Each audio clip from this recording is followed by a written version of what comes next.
2019 मध्ये उद्धव ठाकरेंनी भाजपला बाजूला ठेवून सत्ता स्थापन केली होती।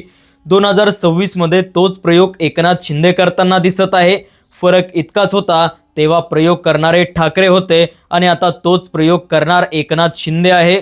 मुंबई महापालिकेत शिंदे गटाकडे फक्त 29 नगरसेवक आहे, तरी महापौर पदाची मागणी एकनाथ शिंदे करत आहे।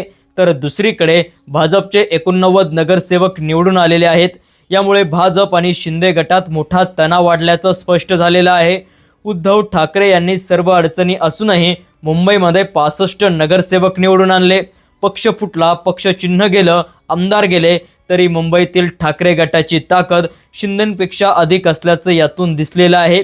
याच पार्श्वभूमीवर भाजपमध्ये एकनाथ शिंदे विरोधात एक सुप्त अस्वस्थता निर्माण झाल्याचं दिसत आहे। रवींद्र चव्हाण, गणेश नाईक, निरंजन डावखरे आणि संजय केळकर यांनी वेगवेगळ्या ठिकाणी एकनाथ शिंदे गटावर दबाव वाढलेला आहे।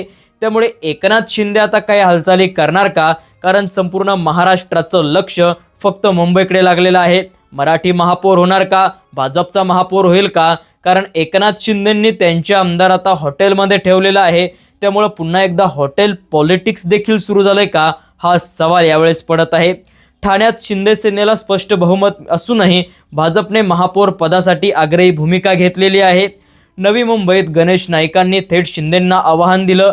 या सगळ्यात उद्धव ठाकरे आणि भाजपमध्ये बंद दाराआड चर्चा सुरू असल्याच्या गोष्टी देखील राज्यामध्ये रंगत आहे। महापौर पदाच्या राजकारणात भाजप, ठाकरे गट आणि शिंदे गट एकमेकांविरोधात शह देताना दिसत आहेत।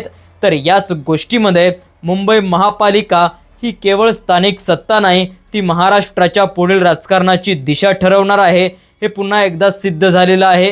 त्यामुळे राज्याच्या राजकारणामध्ये एकनाथ शिंदे आता शेवटच्या हालचाली करतील का, हा सवालही तितकाच महत्त्वाचा। मित्रांनो, तुम्हाला काय वाटतंय? एकनाथ शिंदेंचा महापौर होणार की ठाकरेंचा की भाजपचा? नक्कीच कमेंटमध्ये लिहा।